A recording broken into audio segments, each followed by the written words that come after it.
Hello friends, मैं हूँ नीलाक्षी तनीमा और आज मैं आपको बताने जा रही हूँ कि जो डेली आप जो खाना बनाती हैं, चाहे वो ब्रेकफास्ट हो, लंच हो या डिनर हो, उसको हेल्दी कैसे बनाना है। यानी कि जो ऐसे ऑप्शंस जो कि हम अनहेल्दी मानते हैं कि हो सकता है इसके अंदर कैलोरी ज़्यादा हो या फिर हो सकता है इसके अंदर न्यूट्रिएंट्स कम हो, उसको एक बैलेंस देने के लिए किस तरीके से एक ब्रेकफास्ट ऑप्शन को और अच्छा बना सकते हैं, किस तरीके से एक नॉर्मल सैलड को एक हेल्दी सैलड बना सकते हैं।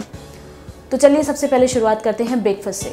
इंडियन फैमिलीज़ में मोस्टली चीज़ें ये होती हैं कि सबसे ज़्यादा खाया जाता है पराठा, और पराठा भी ऐसा होता है बिल्कुल नॉर्मल, जिसके अंदर थोड़ा सा नमक, थोड़ा सा हरी मिर्च या लाल मिर्च जो भी ऐड करनी हो वो हम करते हैं। उसके बाद में उसको बहुत सारे फैट के अंदर अच्छे से फ्राई करके दोनों तरफ से और वो खाते हैं। लेकिन इस नॉर्मल पराठे को आप हेल्दी कैसे बना सकते हैं वो मैं आज आपको बताती हूँ।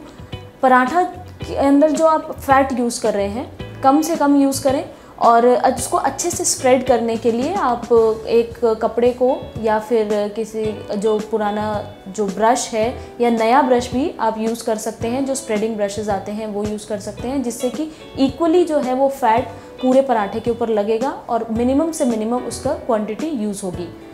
बटर भी अगर यूज़ कर रहे हैं तो सिर्फ एक बार बटर की एक लेयर पे से उसको आप टच करिए और उसके बाद में उसको पराठे पे स्प्रेड कर सकते हैं फ्राई करने के लिए। जो स्टफिंग है पराठे की उसको चेंज कर दीजिए। सिर्फ नमक या मिर्च का पराठा खाने की बजाय उसको पनीर से स्टफ़ कीजिए। पनीर के अंदर थोड़ी सी हरी मिर्च, थोड़ा सा प्याज और हल्का सा जीरा अगर आप डालते हैं तो वो पराठा जो है उसका टेस्ट भी दुगना हो जाएगा और उसकी न्यूट्रिटिव वैल्यू भी बहुत इंक्रीज़ हो जाएगी। इसी के साथ पुदीना जो है, जैसे गर्मियाँ हैं, गर्मियों के अंदर सबसे अच्छा ऑल्टरनेटिव है पुदीने का पराठा। पुदीना जो है उसको ड्राई करके ग्राउंड कर लीजिए या फिर वैसे ही क्रश कर लीजिए और उसको आटे में गूंद लीजिए, या फिर आप उसको जैसे नमक डालते हैं वैसे ही उसके अंदर बाद में भी भर के बना सकते हैं।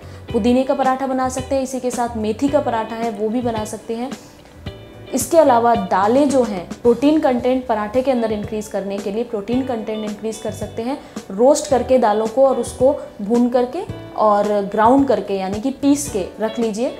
डिपेंड करता है आप कितना ज़्यादा पीसना चाहते हैं, दरदरा पीसना चाहते हैं तो वैसा रखिए, नहीं तो बिल्कुल बारीक भी पीस सकते हैं। उसके बाद में उसके अंदर थोड़े से मसाले जो भी आपको पसंद हो वो भी ऐड कर सकते हैं और उसके बाद में उसको पराठे में भर के बनाइए। न्यूट्रिटिव वैल्यू बढ़ेगी और टेस्ट बढ़ेगा और आपके जो टेस्ट बर्ड्स हैं उनको सेटिस्फेक्शन अलग मिलेगा। उसको चटनी के साथ में या दही के साथ में सर्व करेंगे, बेस्ट ऑप्शन है। ये तो थी बात ब्रेकफास्ट की। इसके बाद में जो नॉन वेजिटेरियन लोग हैं उनका मोस्टली ब्रेकफास्ट ये होता है फ्राइड एग या फिर ऑमलेट। चलिए बात करते हैं कि फ्राइड एग या फिर नॉर्मल ऑमलेट को किस तरीके से आप हेल्दी बना सकते हैं। फ्राइड एग के अंदर सिंपली लोग क्या करते हैं, उसको फ्राई करके उसके ऊपर थोड़ा सा ब्लैक पेपर और थोड़ा सा सॉल्ट डाल लेते हैं। लेकिन फ्राइड एग में आप जिस टाइम पे उसको एक साइड पे जब फ्राई हो रहा है तो दूसरी साइड पे आप चॉप्ड कैप्सिकम, थोड़े से कॉर्न और चॉप्ड अनियन यूज़ कर सकते हैं और उसके बाद में उसको पलट दीजिए, हल्का सा उसको सिकने दीजिए और उसके बाद में आप उसको खा सकते हैं। सेम थोड़ा सा पेपर और सॉल्ट के साथ में, लेकिन सॉल्ट अगर ब्लैक सॉल्ट यूज़ करेंगे ज़्यादा बेटर है। लेकिन फ्राइड एग की न्यूट्रिटिव वैल्यू जो है वो ज़्यादा हो जाएगी सिर्फ थोड़ी सी कैप्सिकम, अनियन और कॉर्न के डालने से। उसके अलावा जब हम ब्रेकफास्ट की बात करते हैं, कई लोग ये भी बनाते हैं ब्रेकफास्ट में इडली जो होती है। इडली नॉर्मली लंच में या डिनर में कई बार बनती है, लेकिन कई लोगों को फ्राइड इडली बहुत पसंद होती है। तो फ्राइड इडली को और ज़्यादा न्यूट्रिटिव कैसे बनाया जाए, किस तरीके से उसमें और न्यूट्रिशन ऐड किया जाए, उसके लिए आप जो बीन्स होती हैं उनको चॉप कर लीजिए। उसके अलावा जो ग्रीन अनियन होता है यानी कि हरा प्याज जो होता है उसको चॉप कर सकते हैं। उसके अलावा जो भी आपकी पसंद की सब्जियां हैं उनको चॉप करके हल्का सा सौदे करें इडली के साथ में। वैल्यू भी बढ़ गई, टेस्ट भी बढ़ गया और हेल्दी भी है। इसके बाद बात करते हैं सैलड की। सैलड को किस तरीके से हेल्दी बनाया जाए। नॉर्मल सैलड हम जनरली घरों में ये खाते हैं, प्याज, टमाटर और खीरा काट लिया, लेकिन इसके अलावा भी सैलड आप किस तरीके से एंजॉय कर सकते हैं। इस जो नॉर्मल सैलड है उसको नॉर्मली बारीक काट लें और उसके साथ में राजमा या चना भिगो करके रखें रात को। सफ़ेद चना भी यूज़ कर सकते हैं या फिर काला चना, वो आपकी पसंद के ऊपर है। और उसको रात को भिगो के रख दीजिए। सुबह उसको जितनी भी सीटी देनी है उसको कुकर में उबाल लीजिए और उसको सॉफ्ट होने दीजिए।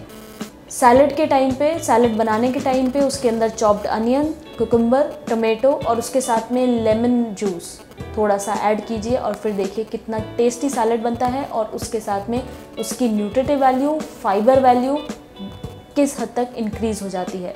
ये थे कुछ बहुत ही इंटरेस्टिंग ऑप्शंस कि एक अनहेल्दी मील को या फिर एक नॉर्मल मील को आप किस तरीके से और ज़्यादा हेल्दी बना सकते हैं। बहुत सारे ऐसे ऑप्शंस और भी हैं हमारे पास में, जुड़े रहिए हमारे साथ। Thank you.